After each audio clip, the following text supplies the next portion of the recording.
ब्याते वक्त एक तो जो मिल्क क्यूर की समस्या है, एक जेर नहीं डालते पशु, बच्चा भूल जाता है। सब इसी का साइड इफेक्ट है, पीछा दिखाना, ठीक से जेर न डालना, बच्चा बोलना। बच्चा दूध नहीं पिएगा, उसमें आधी किलो आप चीनी डाल सकते हो, 100 ग्राम नमक डाल सकते हो। नहीं मारनी, बोकी मारना क्या होता है कि थन को निचोड़ना, हम खाड़ और छिलका।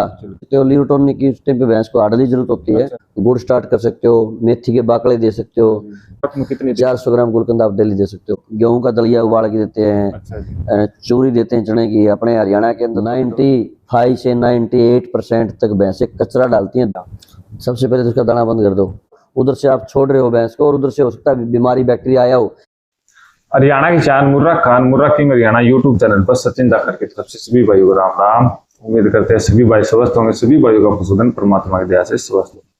तो आज फिर जो एक वीडियो लेके आए सभी पशुपालक भाइयों के सामने, भाई स्क्रीन के सामने जो सुरजीत मलिक जी दिखाई दे रहे हैं, पशुपालन में जो भाई इंटरेस्ट रखते हैं उनको पता है भाई कहाँ से कहाँ तक जो जर्नी इन्होंने की और जो मेले वगैरह है जो लड़े, काफी जो अनुभव और जो नाम कमाया भाई। लेकिन आजकल जो है मेले वगैरह से थोड़े दूर ही दिखाई देते हैं, तो सारी जानकारी लेंगे। और साथ में जो कई भाइयों के जो कमेंट थे भाई कि अपने जो पशु ब्याता है तो उससे पहले क्या सावधानियां रखी और पशु ब्याने के बाद उनको पीक पर ले जाने के लिए क्या सावधानियां जो रखी। तो राम राम भाई, एक बार अपने देखने वाले दर्शकों को, सभी दर्शकों को मेरी तरफ से राम राम, सत श्री अकाल, अस्सलाम वालेकुम। अच्छा जी, तो अंकल जी का चैनल भी है जी, मलिक मुर्रा लवर गाइड। अच्छा, मलिक मुर्रा लवर गाइडलाइन, MMLG, ये जो अंकल जी का जो चैनल है। तो एक बार थोड़ा शॉर्ट फॉर्म में जी, आप वहां से यहाँ तक आपका जो सफर रहा, पहले अपन देखा आप मेले बहुत लड़ते थे और बहुत से जीतते, लेकिन अब 2-3 साल से आप मेले नहीं लड़ रहे। इसका थोड़ी शॉर्ट फॉर्म में जो जवाब 2018 के बाद में मैंने जज्जर के बाद में मेला लड़ना बंद कर दिया था, क्योंकि जितने भी मेले होते हैं उन्हें ऑलरेडी सब एक सेटिंग प्लान होती है। तो कोई भी मेला हो, अच्छा जी, सब पहले से ऑलरेडी प्लान होता है, सेट होता है। अच्छा जी, तो उस चक्कर में फिर मैंने मेला लड़ना छोड़ दिया, क्योंकि मैं किसी भी सेटिंग वेटिंग में विश्वास नहीं रखता। आपके पास जो जिस भी पशु का है, गरीब आदमी का पशु है या अमीर आदमी का पशु है, जो जिस लायक डिजर्व करता है उसको उसी के हिसाब से उसको प्राइस आना चाहिए। ये नहीं कि मुंह देख के टीका करने वाली बात। जो बंदा पहले सेटिंग कर गया उसका जानवर कुछ नहीं है, और एक नया पशुपालक नया मार्केट में आया किसान, उसको उससे क्या होता है कि डिमोलाइज होता है। उसको पता है कि तेरा पशु अच्छा है, भले ही वो चलो जज नहीं है, लेकिन उसको नॉलेज तो है, पब्लिक को ही पता होता है। पर जब उसके पशु को चीट करके बाहर निकाल दिया जाता है तो उसका मनोबल टूटता है और वो पशुपालक काफी डिप्रेशन में जाता है, परेशान होता है। तो इसीलिए मैंने उसमें टेक पार्ट करना बंद कर दिया। एक और जी छोटा सवाल है अपना, कई भाई जो बोलते भाई जो मलिक जी अंकल जी है ना, कि मान लो एक तो जाए भी अच्छे से बात नहीं करते, लेकिन एक जो दूसरा हिस्सा है, मैंने जो KDF वगैरह जो हुए थे उनने, मान लो आपने कोई वीडियो वगैरह देखी होगी, तो थोड़ा ये लगा था भाई जजिंग अच्छी तरह से नहीं। तो उसमें जो कमेंट आ रहे थे भाई, सुरजीत अंकल जी अगर जज बनाए जाते हैं तो एकदम से बोले क्लियर जो फैसले होते। सीधी सी बात है, मैं किसी का मुंह देख के टीका करने वाली बात नहीं करती। 2 और 2 4 होते हैं, 3 और 1 4 भी होते हैं, 2 और 2 4 कहने वाले बंदे हैं हम, ठीक है। और ये सबको पता है, मैं किसी के ना दाम में मानता हूँ ना किसी का प्रेशर मानता हूँ। जो अपने दिमाग में फैसला आता है वही करते हैं। परमात्मा की दास से ठीक ठाक पशुओं की नॉलेज है। अच्छा। और जो आजकल जो जज बनते हैं प्रोफेसर, वो मेरे से एडवाइस लेते थे फीडिंग की, ब्रीडिंग की, और वो आज जज बन रहे हैं। और उसके बावजूद फिर वो फैसला करेंगे तो क्या ही फैसला करेंगे। तो यही तो जो कमेंट आ रहे थे बीच में, बात रही सीधी सी बात करेंगे। मैं रात को लोगों का 11 बजे भी कॉल उठाता हूँ। जो इडियट किस्म के, जो घटिया किस्म के जो लोग होते हैं, दोगले जो लोग होते हैं, वो अपने मुंह से कुछ भी कह सकते हैं। देखो भाई, मैंने भी अंकल जी को पहले, अंकल जी अपने कोई बात नहीं हो रही थी, मैं संडे को कॉल किया भाई अंकल जी के पास, मैं ऐसे इंटरव्यू लेना आपका, जो मैसेज कॉल वगैरह आ रही है मेरे पास। तो अंकल जी बोले भाई 1-2 दिन रुको, फिर आप बेशक किसी भी टाइम आ जाना। तो परसों ही मैंने कॉल किया था, तो जो अंकल जी ने जो टाइम है वो बता दिया था भाई, और जो घर पे मिले भाई, अच्छा जो मान सम्मान किया। तो अंकल जी देर ना करते हुए, आप जो कुछ बीमारियां चल रही है आज के दिन जी, अपना जो पशु ब्याने से पहले किस प्रकार जो आप केयर करें, ताकि ब्याते वक्त एक तो जो मिल्क क्यूर की समस्या है, एक जेर नहीं डालते पशु, बच्चा भूल जाता है जी। तो इसके बारे में इस महीने के अंदर जो जुलाई, अगस्त और सितंबर का जो महीना है, हाँ जी। इसमें पशु बहुत ज्यादा स्ट्रेस में रहते हैं। अच्छा जी। दूसरे तीसरे ब्यात की भैंस भी बच्चा भूल जाती है, वो मेंटली तनाव रहता है उनका। अच्छा जी। बहुत सारी शिकायत होती है, इन्हीं महीनों में खासकर होती है। एक तो इस महीने में होती है, और एक जब ज्यादा बहुत ज्यादा कड़ाके की ठंड होती है, अच्छा जी। मतलब सीधी सी बात है स्ट्रेस से। अच्छा जी। तो उसी की वजह से बच्चे भूल जाते हैं। तो इसमें सावधानी क्या रखें, बच्चे को भैंस के आगे रखें। एक बात तो ये तो हर कोई कर लेगा। दूसरी बात क्या है कि उसका टेम्परेचर अप है कि डाउन है, वो चीज नोटिस करने वाली है। ब्यात के दौरान क्या है, तो टेम्परेचर हाई जाएगा, भैंस को फीवर हो जाएगा। अच्छा जी। ज्यादा फीवर हो जाएगा तो मेंटली डिस्टर्ब हो जाएगी, और डिस्टर्ब होने के बाद वो बच्चा भूल जाएगी। हाँ, बच्चा बोल रहा है। या कैल्शियम तोड़ जाएगी, टेम्परेचर डाउन जाएगा, हाँ, कैल्शियम तोड़ जाएगी, तो भी वो बच्चा भूल जाएगी, क्योंकि उसको खुद अपने जीवन की पड़ी है, बच्चे से लाड प्यार कहाँ रहेगा उसका। तो वो जो स्टॉक उसके दिमाग पे लगता है, उसकी वजह से ये घटनाएं घटती हैं, बच्चा भूलने वाली। तो इन चीजों के लिए जिम्मेवार है आज का खान पान। खान पान टोटली पेस्टिसाइड, खाद, स्प्रे इतना पड़ता है, तो पशुओं की उससे धीरे धीरे इम्यूनिटी कमजोर होती जा रही है, और ये दिन प्रतिदिन बीमारियां घटेंगी नहीं, बढ़ेंगी। ये हर साल ये विकराल रूप करती रहेंगी।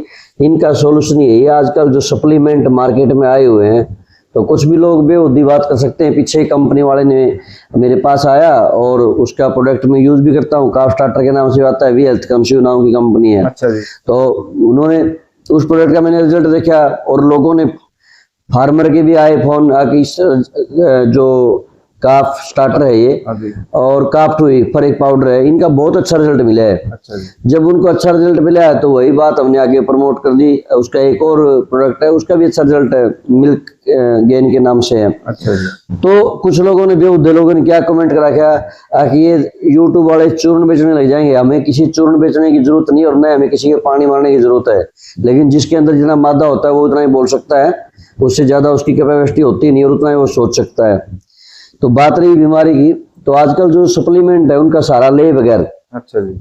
हम डेयरी फार्म को कामयाब नहीं कर सकते। जैसे गलूका बूस्ट है, वो पशु का क्या करती है, तनाव को खत्म करती है।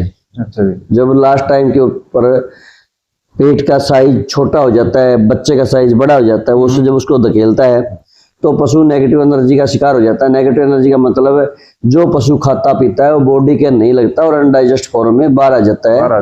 कई बार काविंग करने वाली भैंसों के दस्त भी लग जाते हैं। तो इतने समय से आप लोग भैंस पालते हो, आपको पता है कि जो डायरिया लगता है भैंस के काविंग से पहले, वो एक नेचुरल परमात्मा का प्रोसेस है। गोबर वगैरह अंदर से साफ हो जाए, बच्चा बाहर आने में दिक्कत ना हो, ये परमात्मा करता है अपने हिसाब से। सारा मामला जो प्रतिक्रिया होती है उसको अपने प्रोसेस से चलती है, तो वो कोई घबराने की बात नहीं होती। जैसी भैंस काविंग आपकी करेगी, उसके बाद में दस्त बंद हो जाएगा। एक बार दस्त कर सकती है, ज्यादा से ज्यादा जेर डालेगी तब लगे, उसके बाद में दस्त नहीं आएगा। तो ये तो रहा ध्यान देने की बात और समस्या आने की बात। दूसरा, कई बार भैंसें जो क्वेश्चन आते हैं मेरे पास में, फोन आते हैं, अगर हमारी भैंस 10 दिन ऊपर लेगी, 15 दिन ऊपर लेगी। मैं आपको बता देता हूँ, भैंस 10वें महीने के 25 दिन तक भी ले सकती है। यदि आपका भैंस का आर्डर सही है, पूरा आर्डर तनाव में है, और हल्के फुल्के डिस्चार्ज भी यदि आते हैं, तो घबराने की जरूरत नहीं है। 25 दिन तक आप बेफिक्र रहो और वेट करो, आपकी भैंस ठीक ठाक काविंग कर जाएगी। यदि टाइम टपने के बाद, 10 महीने पूरे होने के बाद अडर का साइज कम होने लग जाता है, अच्छा जी। पहले भरा हुआ था और कम होने लग गया, सिकुड़ने लग गया, मतलब सिकुड़ने लग गया, तो वो इंडिकेटर किसको जाता है, टॉर्सन को जाता है। अच्छा जी। उस सिचुएशन में आपकी भैंस का टॉर्सन हो सकता है। टॉर्सन कम भी हो सकता है, ज्यादा भी हो सकता है।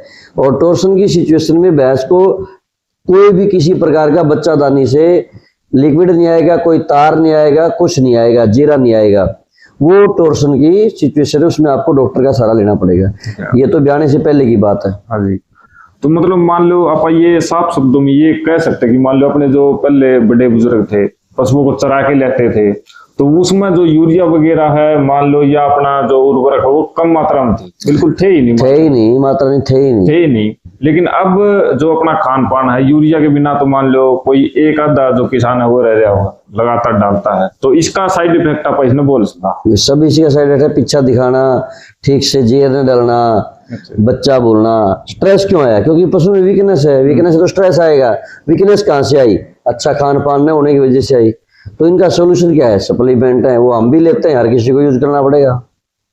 और जेर वगैरह मान लो अच्छे से डाले तो उसके लिए कोई ब्याने पे कोई सावधानी? हाँ, जेर का भी यही है, यदि आपका पशु स्वस्थ है और ठीक ठाक ब्याएगा, अपने आप ब्या जाता है, आपने उसको ग्लूका बूस्ट वगैरह दिया है, और जैसे ही काविंग कर जाती है, काविंग के बाद हमारे फार्म पे हम वेट नहीं करते जेर डालने के, उसी के साथ साथ हिमरोप्लस की मेडिसिन आती है। अच्छा जी। या कोई भी जेर गिराने वाली दवा है, वो 200-200 ग्राम हर घंटे हम स्टार्ट कर देते हैं, और हमारी भैंस की 4 से 5 घंटे के अंदर या 3 घंटे के अंदर जेर बाहर आ जाती है, कोई भी जेर रुकने के चांसेस नहीं होते। एक 3 बोतल प्लासेंटा की आती हैं, वो भी आप यूज कर सकते हो, आधे घंटे में देनी होती है। अच्छा। दूसरा, यदि फिर भी आपकी भैंस 5-6 घंटे जेर रुक जाती है, लेट हो जाती है, तो पिछला जो भैंस का पुट्ठा होता है, हाँ जी। जहाँ से पूंछ निकलती है, उसके दोनों साइड जो पुट्ठे होता है, हाँ। 3 हड्डी होती है और बैक की 2 हड्डी होती है, उनके बीच का जो पार्ट होता है, उसके अंदर बिल्कुल बारीक नमक, आधी किलो नमक लो और पूरा उसका फैलाव करो पुट्ठों के ऊपर।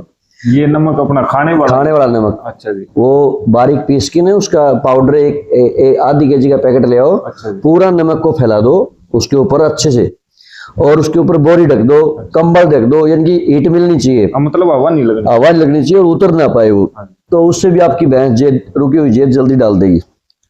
तो देखो जब भैंस काविंग कर गई अपनी, मान लो बच्चा भूल गई या ले लिया, वो तो देखो भगवान के जो परमात्मा है, ना करे भाई बच्चा आपका जो भैंस है भूल ले भाई, अच्छे से ब्यागी बच्चा जो है दे दिया भैंस ने, आप खीस वगैरह निकालते तो कितना खीस है जो शुरू में अपन निकाले? आप खीस आप निकाल सकते हो कुछ टाइम के अंदर, जैसे भैंस ब्यागी तो 1 घंटे के अंदर तो बच्चे को दूध पिलाओ पहले।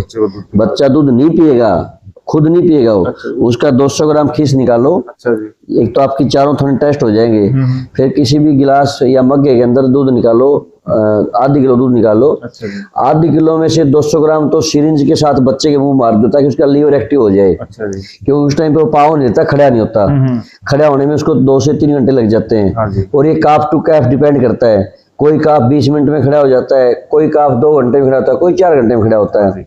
यदि आप 1 घंटे के अंदर अंदर यदि उसको मारोगे खीस सिरिंज से, 20-20 ml की सिरिंज ले लिया, 50 ml की, 200 से 250 ग्राम खीस उसके अंदर चला गया, एकदम वो मूवमेंट करेगा, खड़ा भी जल्दी होगा और दूध पीने की कोशिश जल्दी करेगा वो।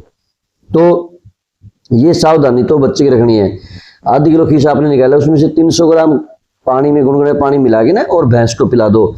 उसमें आधी किलो आप चीनी डाल सकते हो, 100 ग्राम नमक डाल सकते हो, ताकि उसके अंदर जो प्रतिक्रिया है, जो स्ट्रेस है, वो कम हो जाएगा और जेर जल्दी छूट जाएगी। जेर जल्दी छूट जाएगी। तो आप कौन से टाइम में मान लो अपनी भैंस जो खाली करनी चाहिए? दूसरा टाइम में, तीसरे टाइम में खाली कर सकते हो। जैसे मैंने बताया, आपकी भैंस ब्यागी, 250 ग्राम खीस निकाल लिया, उसके बाद जैसे ही भैंस ने जेर डाल दी, पूरा बच्चा छिकाओ, बच्चे को फुल छिका के दूध पिलाओ, पहला जो खीस होता है। उसके बाद उसको हाफ खीस के आसपास निकाल लो, ताकि भैंस का स्ट्रेस कम हो जाए। अडर जो भरा होता है उसमें बैठने उठने में दिक्कत आती है, और जैसे ही आप खीस निकालोगे तो रिलैक्स हो जाएगी भैंस, वो चारा वारा भी जल्दी खाएगी।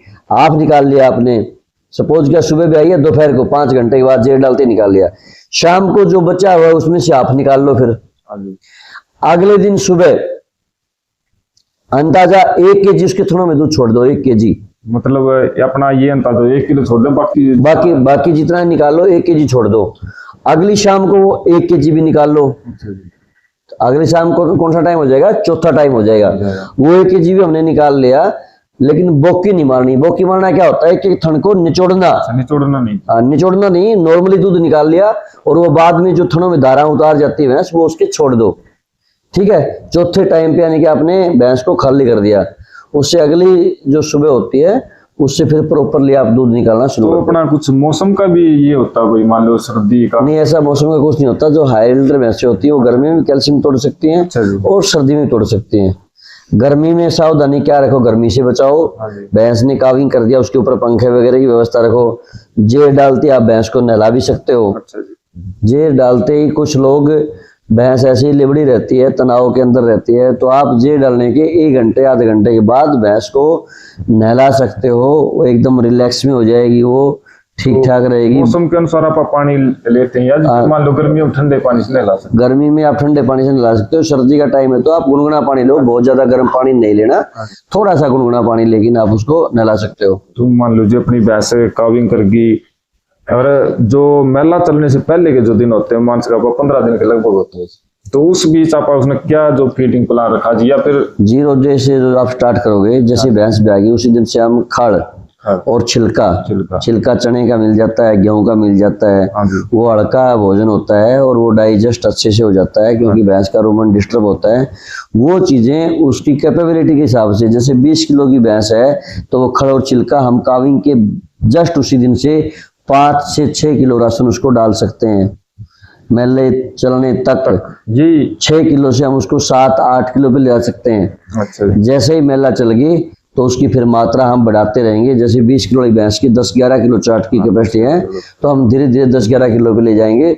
मेले से पहले 5-6-7 किलो राशन तक उसको हम दे सकते हैं, खड़ और छिलका जी। मान लो इस दौरान आप उन्हें लिवर टॉनिक भी दे सकते हैं? हाँ बिल्कुल दे सकते हो। लिवर टॉनिक की उस टाइम पे भैंस को हार्डली जरूरत होती है।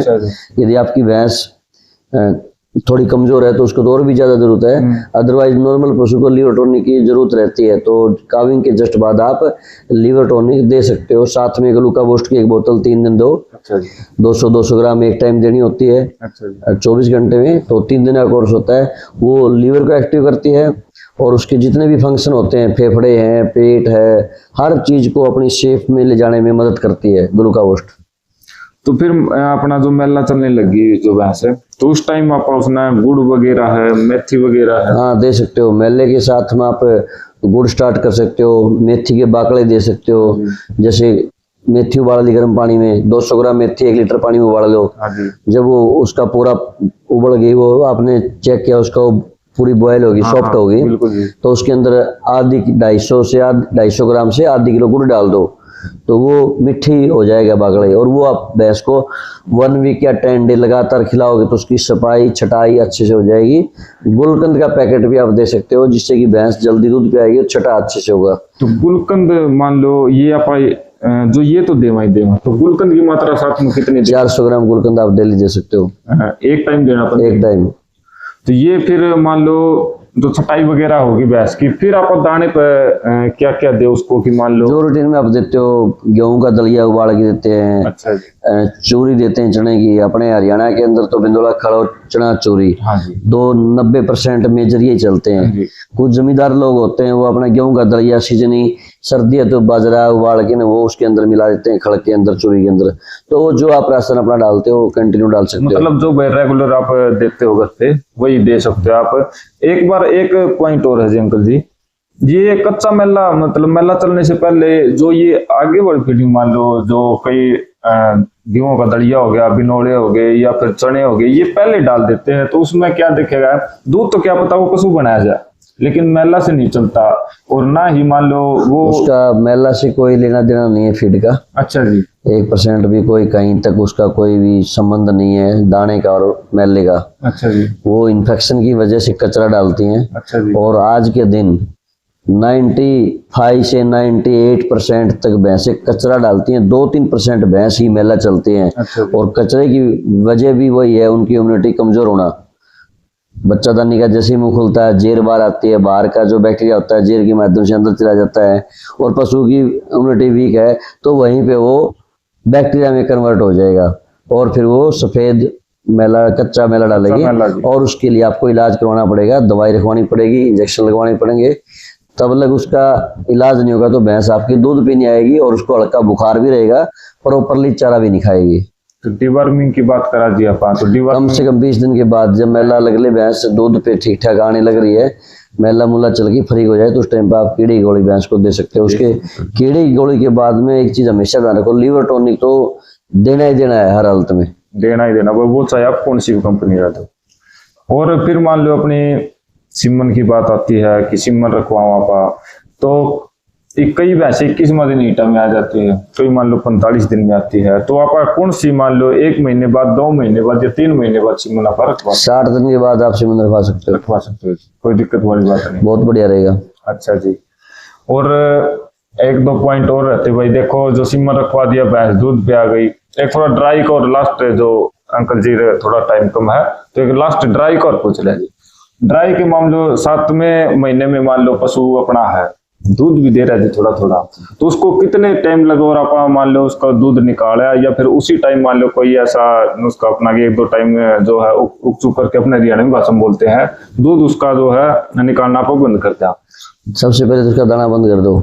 सर जैसे आप मुंह में न लगता है। हाँ, दाना बंद कर दो। अच्छा जी। दाना बंद कर दी, यदि वो 2 से 3 किलो दूध दे रही है तो एकदम उसका 1 किलो दूध पे आ जाएगी, दूध टूट जाएगा। हाँ जी। ठीक है, तो उसके बाद में उसका टाइम एब्सेंट कर दो। जैसे हम दोनों टाइम निकाल देते हैं, एक टाइम निकालना स्टार्ट कर दो। अच्छा। एक टाइम निकालते फिर हाफ दूध हो जाएगा। 2 किलो दे तो 1 किलो हो जाएगा। 1 किलो दे तो हाफ केजी हो जाएगा। हाफ केजी हो गया। हाफ केजी को फिर वो टाइम मिस कर दो। जैसे आज शाम को निकालना 24 घंटे के बाद, उसको 48 घंटे के बाद निकालो। आप वहाँ चल जाएगा। गैपिंग रखे जी। अगला गैपिंग आप 72 घंटे कर दो। इस तरह करके 100-200 ग्राम दूध पे आ जाएगी। और जब 100-200 ग्राम दूध आता है उस टाइम पर सबसे मेजर बात ध्यान देने वाली ये है, उसका सैंपल चेक कराओ दूध का। अच्छा जी। उसका सैंपलिंग कराओ। उधर से आप छोड़ रहे हो भैंस को और उधर से हो सकता है बीमारी बैक्टीरिया आया हो या उसके पहले से व्यात्म हो, किसान को पता नहीं होता टेस्टिंग के बगैर। बिल्कुल जी। तो जैसे ही आप टेस्ट कराओगे रिपोर्ट में आ जाएगा 3 दिन के बाद में, अगर आपकी नेगेटिव है या पॉजिटिव। यदि नेगेटिव है तो नो डाउट छोड़ दो उसको। यदि वो पॉजिटिव आती है तो उसका इलाज करा के ना, इंजेक्शन लगा के ना, उसको फिर भैंस को ड्राई करो ताकि अगले व्यांत पे आप प्रॉपरली उसका दूध ले पाओ। नहीं, बहुत सारे लोगों की कंप्लेंट होती है कि हमने ठीक ठाक भैंस छोड़ी थी, वो ठीक ठाक देखने में लगी थी, उन्होंने कोई टेस्ट तो करवाया ही नहीं। तो उसकी वजह से फिर वो जैसे ही ब्याती है ना तो ऑर्डर बनाती है और ना ही दूध देती है, क्योंकि वो जो बैक्टीरिया थे वो दूध वाले टिश्यू को साथ साथ खाते रहे और वो भैंस दूध पे नहीं आएगी। तो अपने कई देखा गया जी ट्यूब चढ़वाते थे ना, ऐसे ट्यूब चढ़ाने का कोई फायदा नहीं है, कोई जरूरत नहीं है जी। तो फिर उसका जो डाइट प्लान है वो नॉर्मल रखे आप उसको जी। उसका जैसे दूध सूख जाता है, अच्छा जी, दूध आना बंद हो गया, थन सिकुड़ गए, उसके बाद दोबारा से फिर उसकी डाइट स्टार्ट कर दो। जैसे उसकी कैपेसिटी है उसके हिसाब से, वो आप लोगों को पता होता है 12 किलो की है, 16 किलो की है, 18 किलो की है, जैसी जैसी उसकी दूध जरूरत है वैसी उसका फीडिंग एच वगैरह जी, कोई जरूरत नहीं, कोई जरूरत नहीं। तो एक बार जो लास्ट का महीने का कोई डाइट प्लान आप स्पेशलिस्ट हो इसमें? नहीं, ऐसा कुछ नहीं है, जो था मैंने आपको बता दिया वही था लास्ट के महीने में। ट्रांजैक्शन वगैरह ये सब बकवास है, कुछ भी नहीं है ऐसा। आप सप्लीमेंट दे सकते हो जो टीट वगैरह को सेव करते हैं। अच्छा जी। न्यूक्लियोटोन हो गया, गार्ड प्लस हो गया, मेस्टिक्योर हो गया, ये वो ट्रीटमेंट है जो भैंस की पिछले साल को यदि बीमारी रही होगी, थनों में दूध कम ज्यादा होगा, वो इनकी वजह से 1 महीना पहले आप स्टार्ट करोगे तो दूध बराबर हो जाएगा और वो बैक्टीरिया को आगे नहीं बढ़ने देंगे। ये सावधानी है थनों को बचाने के लिए। बाकी आप नॉर्मल आप जो फीडिंग दे रहे हो दे सकते हो, सरसों के तेल का हलवा दे सकते हो, अपने घी का हलवा दे सकते हो, बाईपास फैट दे सकते हो, यदि पशु में एनर्जी की कमी है तो। हाँ, मतलब ये बात है कि मान लो कोई भी सप्लीमेंट है जो ऑर्डर मान लो 10 किलो वाली भैंस है, ये तो है नहीं बस 17-18 पहुंच जाएगी, वो तो 10 किलो हो सकता है। भाई ज्यादा पर केयर करा तो 11 किलो कर सकती है। बिल्कुल। तो अंकल जी कुछ और पॉइंट रहते हो तो जी, या कोई ना, नेक्स्ट कभी आपके पास दोबारा कोई पॉइंट नोट कर लेना। अच्छा जी। पॉइंट तो बहुत सारे बन जाते हैं। अच्छा जी। तो उस टाइम पे फिर आप और शूट कर लेना। तो ये अपने सुरजीत अंकल जी से भाई गांव उमरा से, वैसे जो पशुपालन से जुड़े हो भाई, इस जो इंसान है जो पशुपालक है, ब्रीडर है, आगे आने वाली वीडियो होगी भाई उसमें और अच्छे तरीके से सर जी का जो जीवन है, कहाँ से शुरुआत करी यहाँ तक पहुंचने में भाई कितनी कठिनाइयां रही, तो वो आगे आने वाली वीडियो में जो कवर कराएंगे। तो अंकल जी कोई लास्ट संदेश अपने जो देखने वाले पशुपालक भाई है? बस यही संदेश है, कोई भी नए भाई डेयरी फार्म में आते हैं तो 15-16 किलो से ऊपर की भैंस पकड़े। नीचे की भैंस में कभी भी डेयरी फार्म कामयाब नहीं हो सकता। 1 से 2 साल की बाद में आपने डेयरी को मजबूर होकर ने लॉस में जाके ने बंद करना पड़ेगा। मेरा यही संदेश रहता है, अच्छी ब्रीड पे काम करो, अच्छा मैनेजमेंट करो और अच्छा सीमन का सिलेक्शन करो। धन्यवाद। तो बहुत बहुत धन्यवाद भाई सभी पशुपालक साथियों को। ये अपने अंकल जी सुरजीत मलिक उमरा से। अंकल जी एक बार मोबाइल नंबर बताइए अपना। 9813542477 98 135 42 477। तो जितने भाई अपने मुर्रा किंग हरियाणा यूट्यूब चैनल से जुड़े भाई सभी पशुपालक साथियों का बहुत बहुत धन्यवाद है। और अपने कमेंट है भाई जरूर देना। तो सभी साथियों को राम राम और सत श्री अकाल।